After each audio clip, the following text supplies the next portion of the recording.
Magandang araw po sa inyo mga aspiring homeowners. Another day, another house tour po tayo. Again, this is Chari Flores po, ang inyong licensed broker. Tara, simulan na natin to. So, ang bahay po na nakikita nyo ngayon ay si Lavin House Model.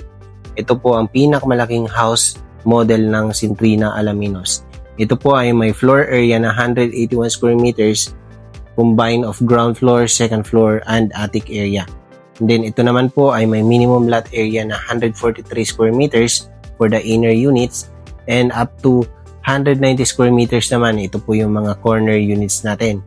Itong Lavin unit na papasukin po natin ngayon ay model house po ito. So nilagyan lang po ito ng mga gamit po. So ituturo ko po sa inyo kung ano yung mga kasama po or actual na turnover po. So, ito yung ating common toilet and bath. So, most likely, ito na rin naman yung ating turnover except yung salamin and yung mga accessories na nakalagay sa CR po. Then, yung ating ground floor, ganito na rin po sa actual turnover. Ganyan na rin yung tiles. Then, ito yung ating first bedroom sa ground floor. So, ganyan na rin yung tiles niya except yung kulay ng wall, hindi po ganyan. So, ito, actual turnover po itong ating granite na counter. Except yung mga cabinet sa overhead. And then, meron na rin po namang under counter cabinet pero aluminum po. So, ito po yung ating second na bedroom sa baba. Mas maliit ng konti po. So, facing our dining po, andyan po yung malaking sliding na yun yung access going to lanay or yung garden po sa likod ng bahay. So, it's up to you pa rin naman kung ano yung gagamitin sa area na yan. Kasi malaki pa po yung pwedeng gawin dyan. Pwede pong extension ng kitchen dyan na rin. Depende kung ano yung mas kapaki-pakinabang kumbaga para sa inyo. So, yung ating stairs po ay fully concrete po ito. From ground to second floor, from second floor to attic area.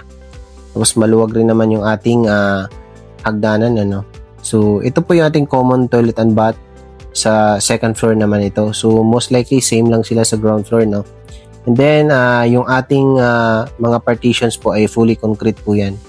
So, ito yung ating bedroom 3 na meron din naman siyang provision for window type na aircon. So, meron siyang hallway, papasok dun sa ibang bedroom. So, ito naman yung bedroom number 4 natin.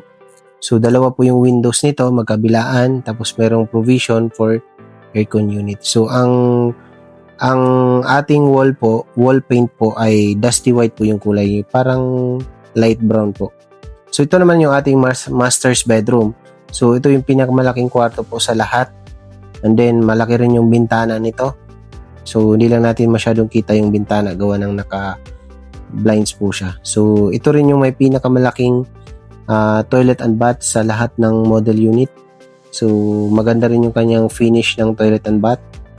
Then, meron siyang walk-in closet. Pero hindi po kasama yung mga cabinets na yan, Ayan. So, that's it for the master's bedroom, So, meron siyang parang mataas na ceiling sa part na yan, malapit sa bintana. Then, let's go po sa ating attic area. But before that, meron po tayong balcony. Hindi masyadong malaki yung balcony natin dito pero pwede po nating palakihan ito. Pwede nating isagad sa pinaka side or side ng property nyo kasi tulad nito ay naka-corner po siya. So pwede pong palakihan yung ating balcony. Ayan. So let's go sa ating attic area. So ito rin naman fully concrete din yung ating hagdan going to attic area, So, ang flooring po natin dito, actual turnover din po ito. Naka-vinyl nga lang po siya, hindi po siya naka-tiles, Napakalaki pa po ng area na to. Pwede pa po itong video area or entertainment area or another bedroom po. Depende po sa need nyo. Ang bahay po na to ay complete turnover na, no hidden charges pa. Free bank charges na rin sa lahat ng accredited banks and free water and electricity connection pa. So, saan ka na? Dito ka na sa Centrina Alaminos. So, tara, see you!